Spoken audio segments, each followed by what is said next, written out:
Yeah. All right. All right. And then I'll go afterwards.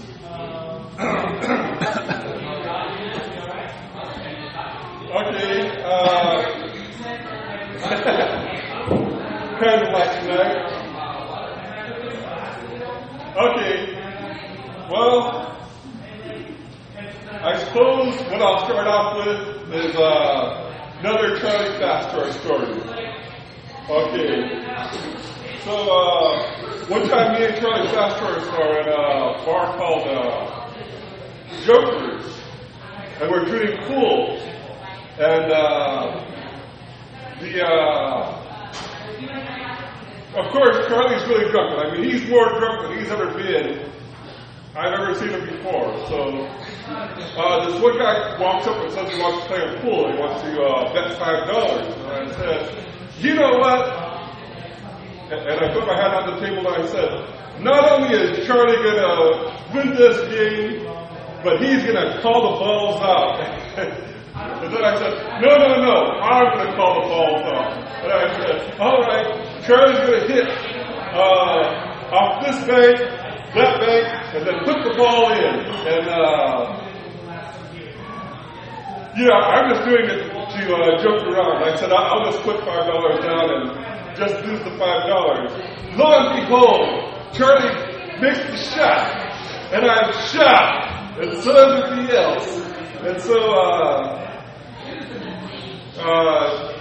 I go, okay, this time Charlie's going to do this shot. And so Charlie does this next shot, and he pops the ball over another ball, and he knocks the ball in, and he just keeps on doing all these crazy shots.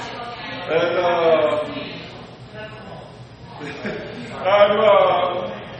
I'm just, really shocked. Everybody else is really shocked. And so Charlie's just looking like this total pool shark.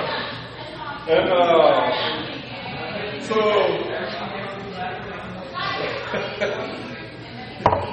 I know what people are thinking. Wow, Charlie could just play when he's drunk. Nah, he never shot another play in his life on purpose. Okay. And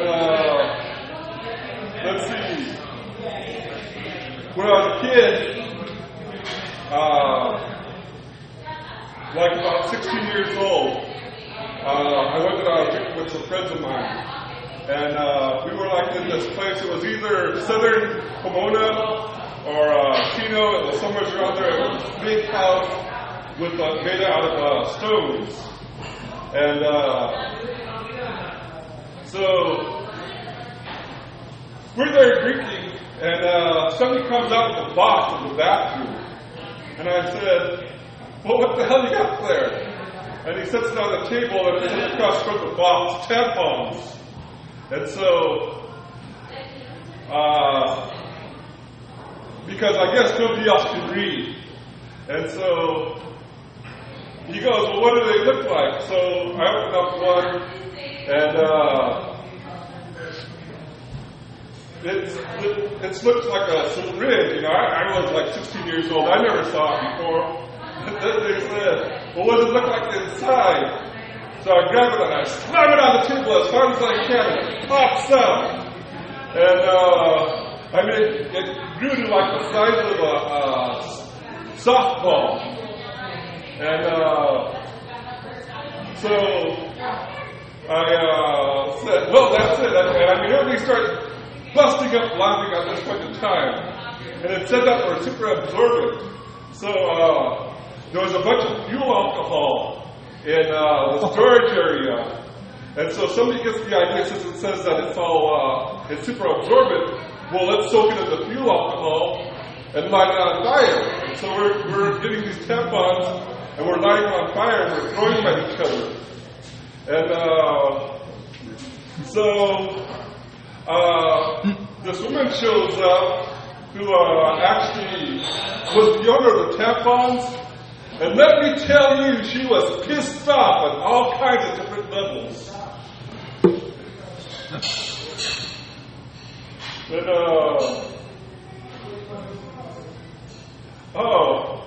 there was one time I went over with some friends, and we were going to go out to Hollywood. And we hadn't decided until we got there that we're going to go out to Hollywood. So I'm at a friend's apartment, and one of the guys says, "Hold on, I got to make a call. Can I use your phone?" Because this was before the days of cell phones. And so he gets up the phone and he's saying, "Hey, homie. Yeah, dude. Yeah, man, that's right. Yeah. I'm going to be late. Okay. Catch you later, man." I said, "Well, who are you talking to?" He says, "Oh, I was talking to my mom." And, let's see.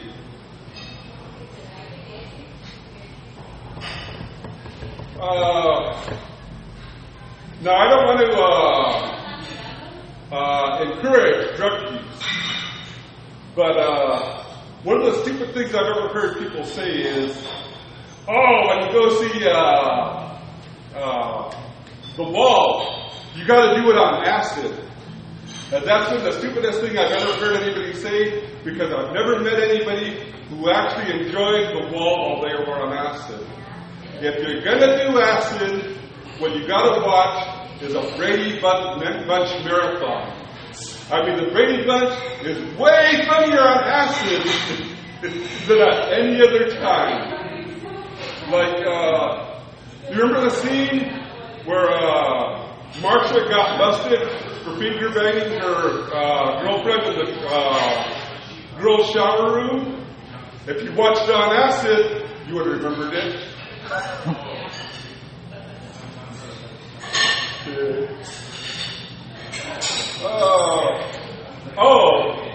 There's another time I had gone and I met this girl, and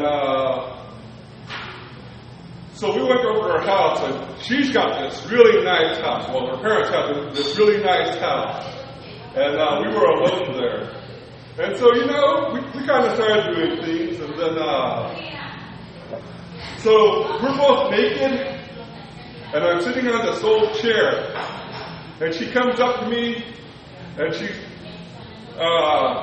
sits on the chair while she's sitting on my lap, and what she does is she sticks her legs through the back of the chair, and then she grabs a hold of my neck, and she pulls me in close, and she's got her cheek against my cheek. And she says, "I want to tell you something." And right at that point, she started to cut the rankest farts I had ever smelled in my life. So I get up, and she's still holding on to me as I stand up. So I'm standing up with her and the chair, and I go through the door. It was open. It was one of those sliding big glass doors.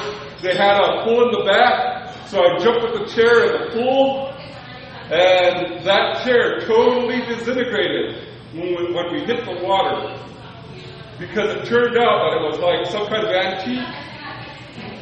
Okay, and